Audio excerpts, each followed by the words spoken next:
Well, welcome to 10-Minute Record Reviews, episode 186. And this time I'm going to talk about the classic collaboration from 1963 on Impulse Records between none other than Duke Ellington and John Coltrane.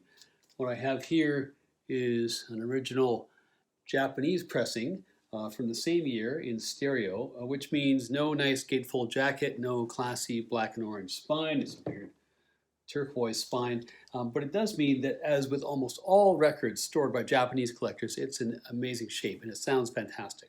What to expect from this record? Well, it's fascinating. It's about almost exactly 50% Duke and his band, 50% Coltrane and his band, and while Coltrane is probably more prominent, the music is a really intriguing mashup all the way through. The younger man steps to the front to solo with greater regularity. Duke probably has, if not less to express, at least less to prove at this stage in his career, and his commitment all the way through is very much to the song rather than to the spotlight.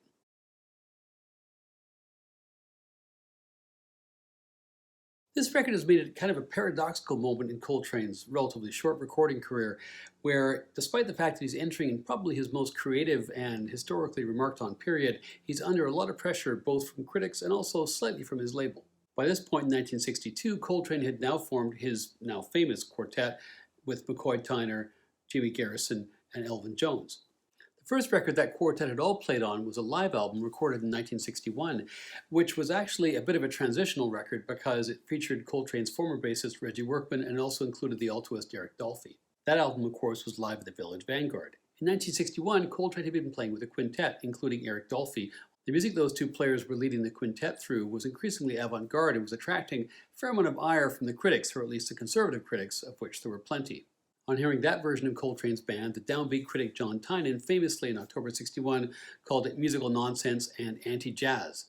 At that point in his career, in addition to annoying the critics, Coltrane had also just signed to Impulse Records. He'd been signed by Creed Taylor, who would then rapidly jump ship to Verve, and the new guy that was taking over and would be key in the development of Coltrane's music and his relationship with the label was a guy called Bob Thiele. Thiele, of course, would go on to produce pretty much every other record Coltrane would make, certainly the ones for Impulse, between there and his death in 1967, and the two of them met for the first time in 1961 at the Village Vanguard. Outside of people with a very specific interest in jazz, Bob Thiele's name isn't really known these days, but he had an incredible spidey sense, both with Impulse and then later on with his own label, Flying Dutchman, about musical ideas and musical trends which were nascent and about to happen and gambling on the right thing at the right time. Despite, or perhaps because of the heat that Coltrane was taking for the critics at the time, Thiele decides to invest in the relationship and says to Coltrane, look, let's make a record your way. Let's make a live record here at the same club where you're taking all this flack. You pick the set list and let's go, which of course is a pretty big gamble for a label to take with any artist. Coltrane's impressed, and this act pretty much cements their relationship going forward.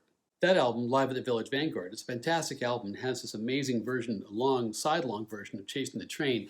But in terms of accessibility to the wider jazz public, it was still kind of out there. With Workman and Dolphy now out of the picture, the classic quartet, Coltrane, Garrison, Jones, and Tyner, goes on to make the eponymously titled Coltrane, not to be confused with Coltrane's debut for Prestige some years earlier. And that record, while another great record, is not necessarily any more accessible than the work they've been doing with Dolphy. Coltrane at this point then goes on to make three highly accessible, almost a trilogy of accessible records for Impulse. But before we get to that, just a few words about Duke Ellington, who probably needs no introduction.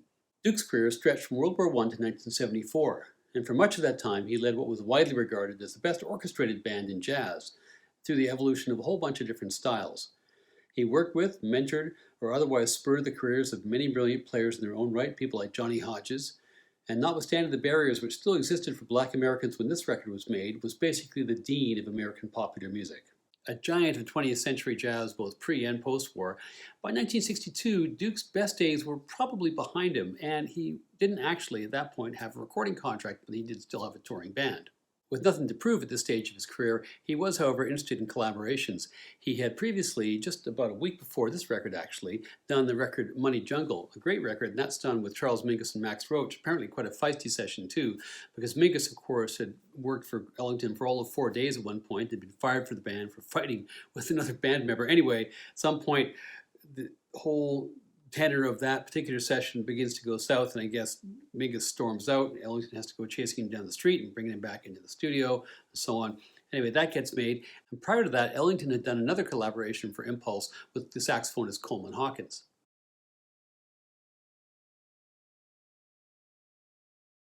It's now accepted that the impulse for Coltrane's accessible trilogy, if you want to call it that, was the labels. Surprise, surprise. Bob Thiel came to Coltrane and says, look, would you consider doing some more traditional music, some collaborations, something basically that's more likely to sell? Coltrane, who had been publicly backed by Thiel at what had been a very vulnerable moment for him, readily agrees. And they begin work on the first of those, which actually doesn't come out until later on, Ballads, in December 1961.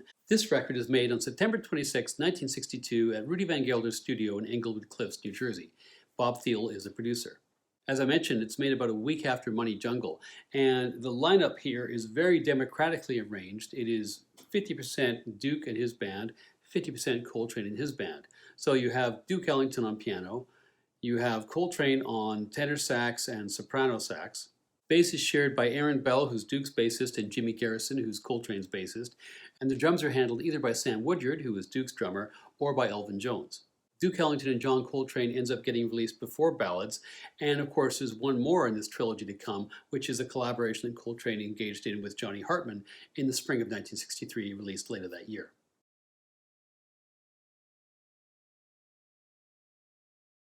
The collaboration starts with probably the best known track from this album, which is In a Sentimental Mood, the classic Ellington number. And this, of course, has Aaron Bell on bass, Duke on piano, Elvin Jones on drums, and Coltrane on tenor sax. This is a fabulous rendition of this very well-known tune. Coltrane is reverent, he's careful, his solo is lovely and melodic. Elvin, for his part, is very clearly Elvin and ups the temperature when Duke comes in. And this is maybe the most fascinating piece on the record, or one of them anyway, where both Duke and Elvin are stretching out at the same time. The next track was written by Ellington for this collaboration. It's a play on his famous number, Take the A Train. It's called Take the Coltrane. This, along with the next track, are basically the Coltrane Quartet with Ellington sitting in for McCoy Tyner. This is much more recognizably early 60s Coltrane, with that trademark style he has in his solos of taking repeated runs at the same kind of limited number of ideas, but just looking at it from this facet and this facet and this facet. It's also notable again, too, for the work by Elvin Jones, who's clearly having the most fun of anybody in this whole record. Big Nick has this playful little melody which Coltrane plays on soprano, and then he launches into this soaring solo with his trademark overblowing. For his part in this track, Duke's playing is very bluesy. It's not flash at all, it just acts to tie the song together. The last song on side one is Stevie, and this is a role reversal. This is Coltrane sitting in with Woodward, Bell, and Duke. And unsurprisingly, because this is basically Duke's band, this really swings. Ellington, Bell, and Woodyard are completely in the pocket, but not only does Coltrane rise to the occasion and fit in well with them, he also launches into a really remarkable solo, a whole series of exciting runs of 16th notes, which sound, at least to my ears anyway, like he's using only about 4 or 5 notes of the scale. Side 2 starts with Billy Strayhorn's famous track for Duke, My Little Brown Book. And again, this is Train basically sitting in with Duke and his band. This, of course, is a famous ballad, and the melody is lovingly stated by Coltrane at the outset.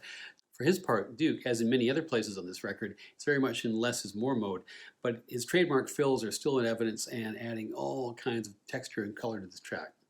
For Angelica, it's a role reversal again, and now Duke is sitting in again with Coltrane's band. For the first 2 runs through, this song basically has Elvin's toms kind of to the fore, and then eventually they break into what is a pretty percussive hard bop kind of a track. Coltrane is playing in what was for him a very contemporary style, almost like he's in a club. And unusually here, I would say in almost every other track, Duke really seems at home. Here he seems to be a little bit lost in the mix, like I guess because Coltrane is being so expressive, he's finding it difficult to find the space that I guess his band would normally accord him. The last track is A Feeling of Jazz, and we're back with Duke's band for what is a very sultry and swinging closing number. This is a more traditional performance by Coltrane, including his solo, which occupies most of the track and only contains just a little hint of overblowing.